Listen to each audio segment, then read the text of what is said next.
Good morning and welcome back to Margin. This morning I'm going to talk about personal loans and two types of personal loans that I do recommend. So this is broken down into a two-part series and this is part one. So let's jump right into it.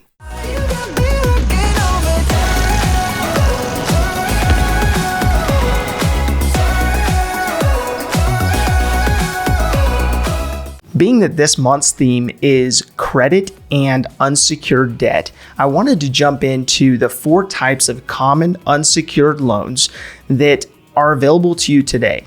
Now, some of these are recommended and some are definitely not, but I want to go through the pros and cons of each and what products are out there that are readily available for you. So as a reminder, unsecured debt has no underlying asset. So typically they have and carry a much higher percentage rate in order to have that debt because they don't have a vehicle or a house that is securing that loan. So the first common unsecured loan comes down to a signature loan, also called a personal loan.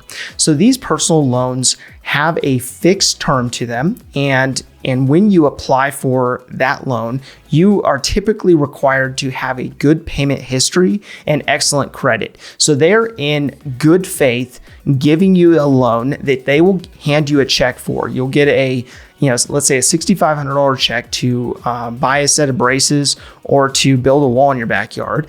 And you will then pay on a schedule on a monthly basis, the principal and interest over a period of time that's fixed in order to pay that off. Now with this, you have a fixed payment, you have a fixed term, and you have a fixed interest rate. That rate is typically about 10% depending on your credit score. Now the drawback of this is the fact that when you are getting that fixed term, when you are setting up that loan, when you pay down that loan over a period of time, you can't take out the difference between what you owe on that loan and the original loan that was awarded, the amount that was awarded originally.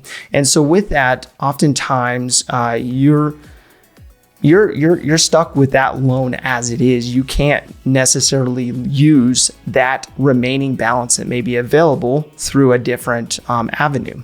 So with that, also the drawback with these loans are that they do have a high interest rate. Now they don't necessarily have a high enough interest rate for you to justify putting that item like those braces on a credit card because this is still a cheaper option.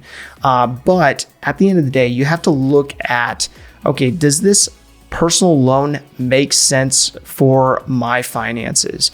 And oftentimes people look at these personal loans as, okay, well, at least it's not revolving. At least it's a fixed loan that I'm paying a minimum payment or a payment on a monthly basis and paying it off over a given period of time.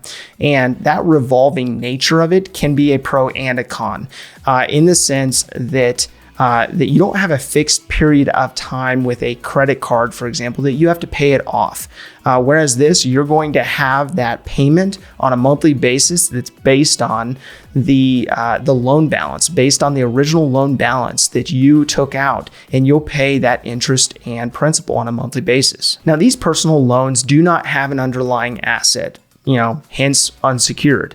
But with that means that you don't actually have your car or your home attached to them. So it makes it more risky for the institution that's actually originating the loan. But for you, at least it's not attached to something that physically can be taken away from you. Now with that, the other aspect to look at is these loans are typically $1,000 to $50,000. They are for specific projects or for specific needs, and sometimes those needs won't match this loan type, and it won't make sense for you to utilize this loan type for whatever you're trying to accomplish. So the second common unsecured loan type is a line of credit, or a PLOC, which stands for personal line of credit.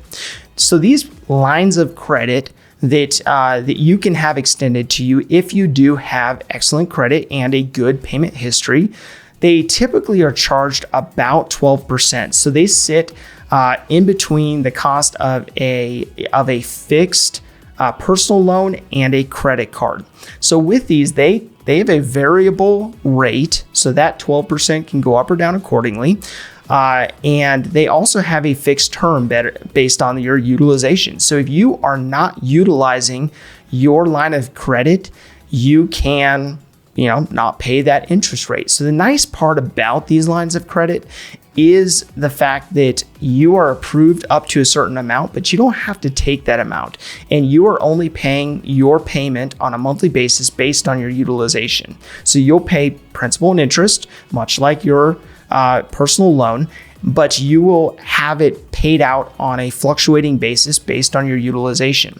So if you do decide to utilize a line of credit, you will probably have to renew it on an annual basis. So they may look at your financial standing at each point, each year along the process. So I've had a personal line of credit for about 9 years now. Now, I've used it on occasion for various purposes, and it is one of those things that sits in the background, and for many Americans sits in the background for an option, as an option.